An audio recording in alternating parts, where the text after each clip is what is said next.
పట్టించుకోవడం లేదు కదా అని ప్రతిజ్ఞలు చేయకు. బతుకే లేకుండా చేస్తాను. ఇదిగో ఈ నీ నిజస్వరూపం తెలియకే నీకు అవార్డిచ్చారు. గెలుపు శాశ్వతం కాదు. బ్రతుకు నీ చేతుల్లో లేదు. పతనం తప్పదు మంగా. రెచ్చగొట్టి కన్నెర చేసేదాకా తెచ్చుకోవద్దు. ఒక ప్రమాదం ఎవ్వరూ లేకుండా చేసింది. దక్కిన దానితో తృప్తిపడు, లేదంటే కష్టాలు పడాల్సి వస్తుంది. దేవుడు పెట్టిన కష్టాలే లెక్క చేయకుండా ఎదురెళ్ళి గెలిచిన దాన్ని నువ్వేం చేయగలవు? నీ మూలంగా నా మనవరాలు అశాంతికి గురైంది. అది మనసు దిటవు చేసుకుని తాను అనుకున్నది సాధించాలని వచ్చింది. ఇందాకే చెప్పాను, కలలు కనద్దు, కన్నీళ్లే మిగులుతాయి అని. చూద్దాం ఎవరి కళ్ళు చెమ్మగిలతాయో. సరే చూద్దాం. ఓటమి తెలియని దాన్ని నన్ను నువ్వు జయించలేదు. ఇప్పుడేగా చెప్పింది. మంచి మనిషికి ఒకసారి చెబితే చాలు అంటారు. ఎందుకంత ఉలికి పడుతున్నావు? నేను ఉలికి పట్టమేమిటి? నీ భయం నిజమవటం ఖాయం. ఇక నుంచి నువ్వు ధైర్యంగా ముందుకు వెళ్ళలేవు. నా వెనక పరిగెత్తడమే గాని నన్ను దాటి అడుగు కూడా ముందుకు వేయలేదు. నమస్కారం అమ్మా. మహిళారత్న బిరుదొచ్చినందుకు శుభాకాంక్షలమ్మా. చూశాను, మీరు రావటం చూశాను. ముందుకు రమ్మని సైగ చేశాను, మీరు గమనించలేదు. చూడలేదమ్మా. మీకెప్పుడు ముందు చూపు అలవాటు లేదుగా. పదరా సాకే.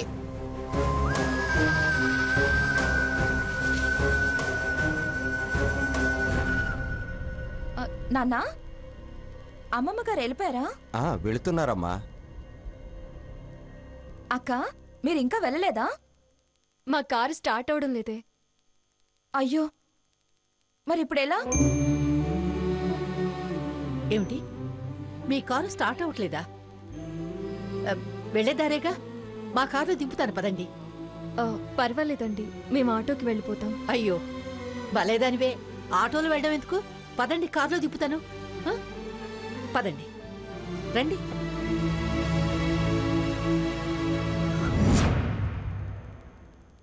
అత్తయ్య గారు, ఫంక్షన్ ఎలా జరిగింది? అవార్డు మీకే వచ్చిందా? మరి గ్రానీకి పోటీ ఉంటుందా?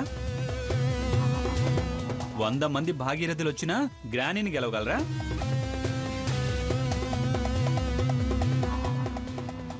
ఇదిగో చూడు అవార్డ్.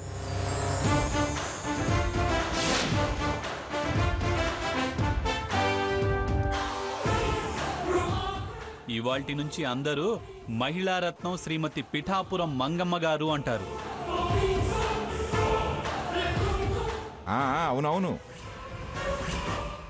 అవార్డు వచ్చిందని సంబరపడటం ఒక్కటే కాదు, దానికి తగ్గట్టుగా నడుచుకుంటేనే ఇచ్చిన అవార్డుకి వచ్చిన కీర్తికి అర్థం. కీర్తి ఉంది కనుకనే జనం తీర్పునిచ్చారు. జనం ఎందుకిచ్చారో అందరికీ తెలుసు. సీతా రఘురాములు నాకు నచ్చజెప్పి తీసుకురాకుండా ఉంటే అవార్డు వచ్చేదో అవమానం దక్కేదో ఆలోచించు.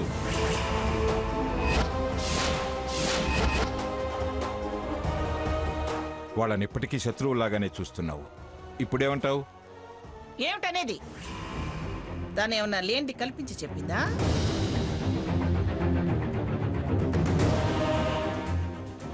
ఉన్న నా గొప్పతనం గురించే కదా చెప్పింది. ఏనుగుని ఏనుగు అనక ఎలక అంటారా? అంటే ఏం చేసేదానివే? అవకాశం తనకొచ్చినా నిన్ను విమర్శించకుండా, నీ పగ ప్రతీకారాలు పంతాలు పట్టింపులు సాధింపులు చెప్పకుండా అంత గొప్ప ఇంత గొప్ప అని ఆకాశానికి ఎత్తింది. ఆ భాగీరథి నోరు మోయించింది, జనం నోళ్లు తెరుచుకునేలా చేసింది.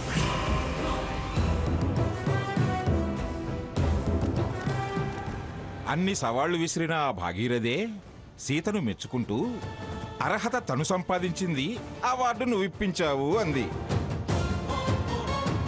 విన్నావుగా? ఏదో సందు దొరికింది, నన్ను సాధించడం కాని పని అని కాకాపట్టింది. అది మరో రకంగా చెప్పుంటే పరిస్థితి మరో రకంగా ఉండేది. ఏమైంది అత్తయ్య? ఏదో అయిందిలే. ఈయనకి కుళ్ళెక్కువైపోయింది. సంతోషంగా అంతా జరిగిపోతే తీరిగ్గా మళ్ళీ పంచాయతీ పెట్టారు ఇక్కడ. నీకింకా పొరలు తొలగలేదే. మేలు చేసి నీ గౌరవం కాపాడితే అది వాళ్ళ స్వార్థం కోసమే అంటున్నావు.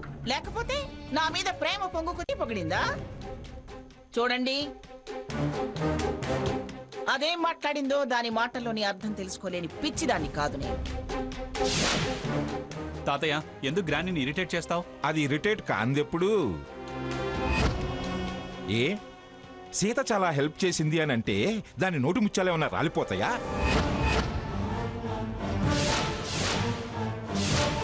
మళ్ళీ అదే మాట అంటారేమిటి? నా గురించి ఉన్నదేగా చెప్పింది. సరే, మంచి చేసింది అనుకుందాం. అయితే ఇప్పుడు నన్నేం చేయమంటారు? అంబారి ఎక్కించి శాల్వా కప్పి ఊరంతా ఊరేగించమంటారా? అంత అవసరం లేదులే, ప్రేమగా అక్కున చేర్చుకుంటే చాలు.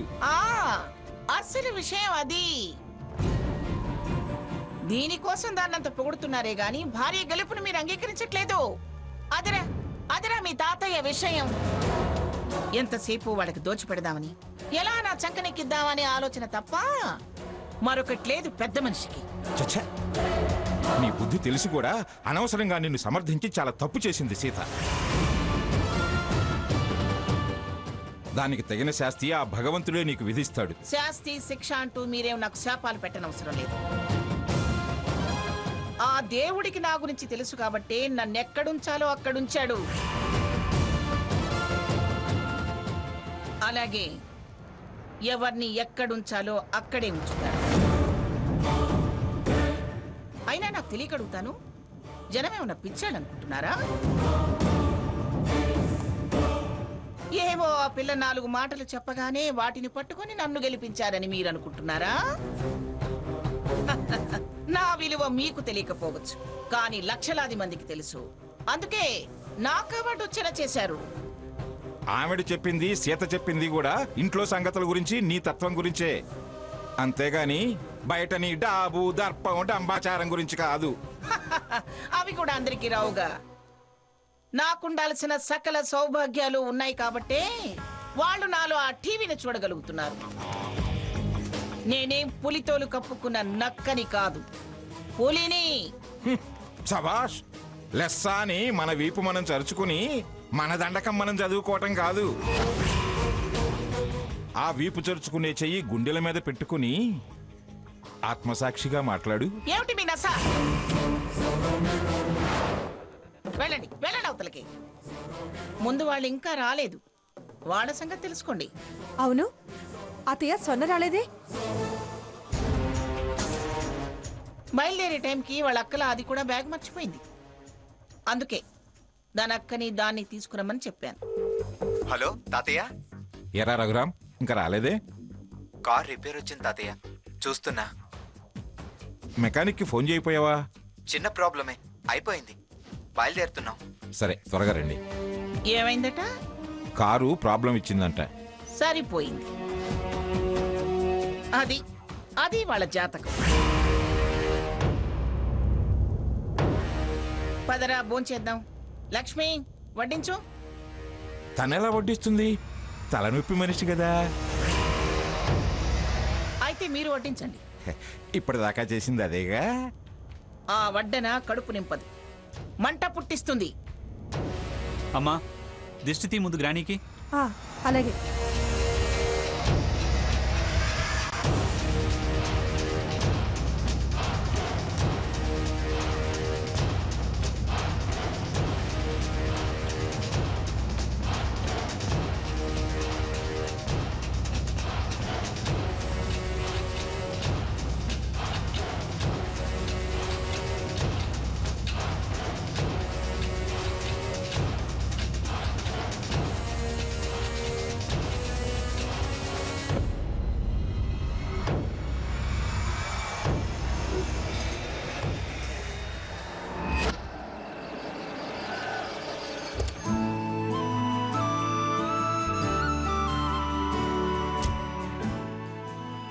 వెళ్ళొస్తామమ్మా.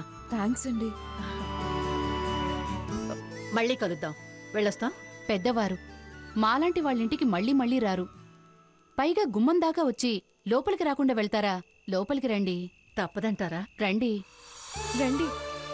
వెళదామా హారతి? వెళ్దాం పెద్దబాగి. రండి రండి.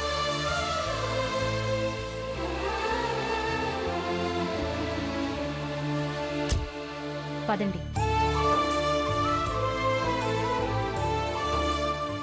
అమ్మా అమ్మా రండి. రండి కూర్చోండి. మా అమ్మగారు. నమస్కారం అండి. అమ్మా, ఈవిడ భాగీరథి దేవి గారు. తను వీరి మనవరాలు హారతి గారు. నమస్కారం అండి. నమస్కారం అమ్మా. అవును, మీరు ఫంక్షన్కి రాలేదేమిటి? చిన్నపిల్లలిద్దరూ హాస్టల్లో ఉన్నారు. వాళ్ళని చూడ్డానికి వెళ్ళడం వల్ల రాలేకపోయానండి. సీత, నీ సెల్ ఫోన్ మర్చిపోయావు. సీత, అమ్మమ్మ గారికి అవార్డు వచ్చిందా? ఆవిడికి కాకపోతే ఇంకెవరికి వస్తుంది నీ పిచ్చి పేసింది కాకపోతే. అవును, వీరెవరు? ఆవిడ భాగీరథి దేవి గారు. వాళ్ళ మనవరాలు హారతి. భాగీరథి గారా? ఈ పేరు ఎక్కడో విన్నట్టుందే. ఎక్కడో వినడమేంటి బాబాయ్? మన అమ్మమ్మ గారితో పోటీలో నిలిచింది ఈవిడే.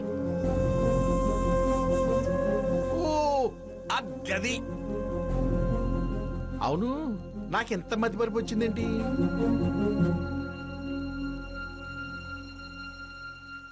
మంగమ్మ గారితో పోటీ పడినోళ్ళు మన ఇంటికి రావడం ఏంటి?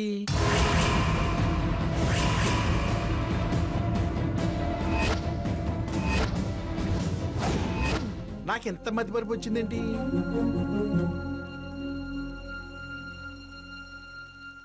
మంగమ్మ గారితో పోటీ పడినోళ్ళు మన ఇంటికి రావడం ఏంటి?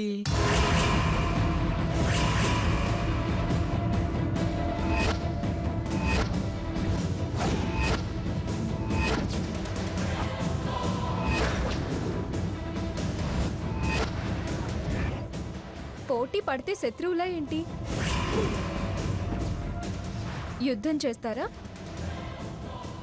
అది అక్కడి వరకే. మా కార్ చెడిపోతే మా కార్లో రండి, మేం వెళ్లే దారే కదా అని ఇంటి దగ్గర దిగబెడతామని పెద్ద మనసుతో తీసుకొచ్చారు.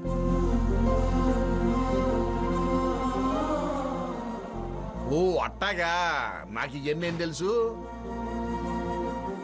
మా ఊళ్ళో పోటీ అంటే కర్రలు లెగాల్సిందే, రాళ్లు రోవాల్సిందే, తలకాయలు పగలాల్సిందే, బాంబులు పేలాల్సిందంతే.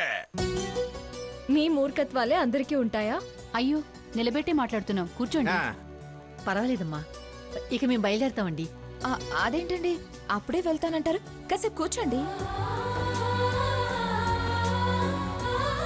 కూర్చోవడం ఏంటి? భోజనాలు చేసి వెళ్ళాలి. అయ్యో, కూర్చోండి. కూర్చోండి. పర్వాలేదు, కూర్చోండి. కూర్చోండి. కూర్చోండి. కూర్చోండి. మీరు కూర్చోండి. కూర్చుంటామమ్మా, బాబు, కూర్చోండి. కూర్చోమ్మా. భోజనాలంటే ఇప్పటికే చాలా పొద్దుపోయింది. మీరెప్పుడు వెళ్తారు? ఎప్పుడు భోంచేస్తారు? అమ్మ చెప్పినట్టు భోంచేసి వెళ్ళండి.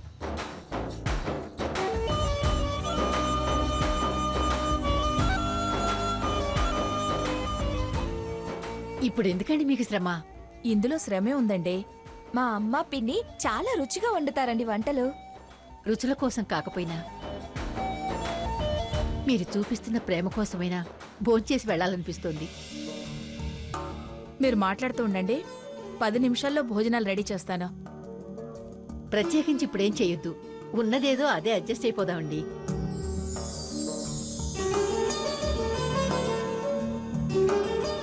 అవును, మంగమ్మ గారికి మీకు సంబంధం ఎలా కుదిరింది?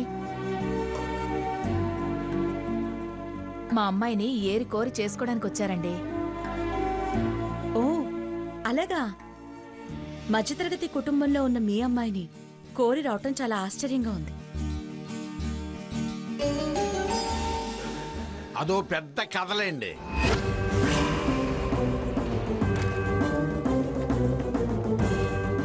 పూట మీరుంటే గాని అంత వివరంగా చెప్పడం కుదరదు. రాధాకృష్ణ, ఇప్పుడు అదంతా అవసరమా? వాళ్ళే అడిగారు కాబట్టి.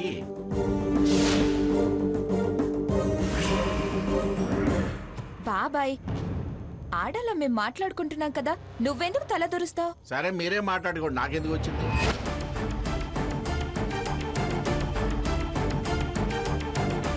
వీళ్ళ పురాణాలన్నీ బయట పెడతానని వీళ్ళ భయం. అక్క చెల్లెళ్ళిద్దరినీ అన్నదమ్ములు కోరి చేసుకోవటం చాలా గ్రేట్. ఇద్దరు పెళ్లిళ్ళు ఒకేసారి జరిగాయా? అదొక డబుల్ ధమాకా ఆపరమ్మా.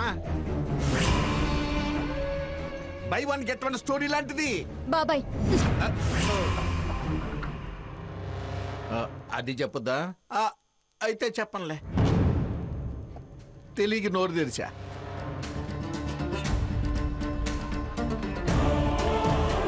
హారతి, ముందు పెద్దమ్మాయిని అనుకుందే మంగ. ఏం జరిగిందో ఏమో. తరువాత స్వర్ణ సాకేతిని, సీత రఘురామ్ని చేసుకుంది.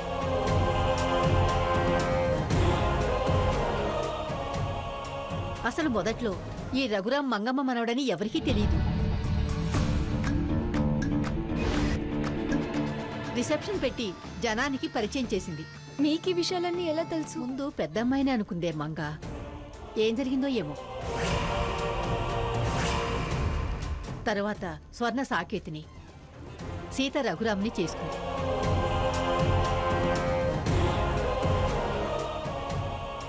అసలు మొదట్లో ఈ రఘురాం మంగమ్మ మనవడని ఎవరికీ తెలియదు.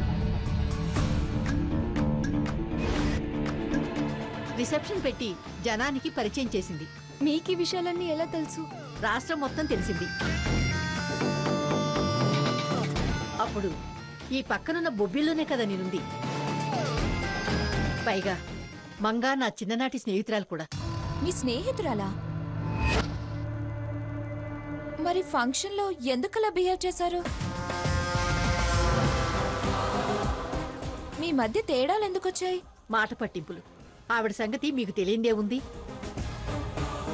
ఆ దూరం దగ్గర చేయడానికే నేనొచ్చింది. ఎంతైనా పాత చుట్టరికం కదా. ఇది అనాల్సిందే. ఆ చుట్టరికం దూరమైనా మీతో కొత్త చుట్టరికం దగ్గరైంది.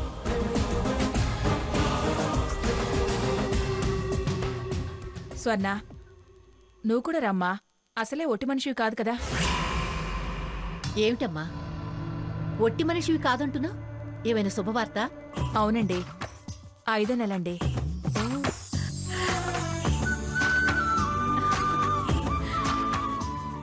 కంగ్రాట్స్ అండి. థ్యాంక్స్. కంగ్రాట్స్ అండి. సరే సరే, భోజనాలు చేద్దరు గాని పదండి. రండి. పదండి.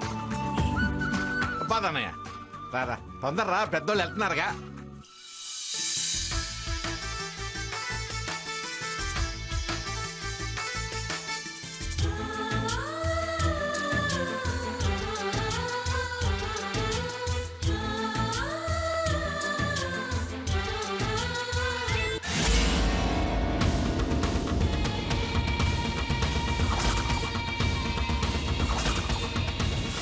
ఏమాత్రం మార్పు లేని నీ అహంకారాన్ని ఎలా తగ్గించాలని చూస్తున్నాను. నీది ఉడికిపోయే పొగరు, నాది పెరుగుతున్న వయసు.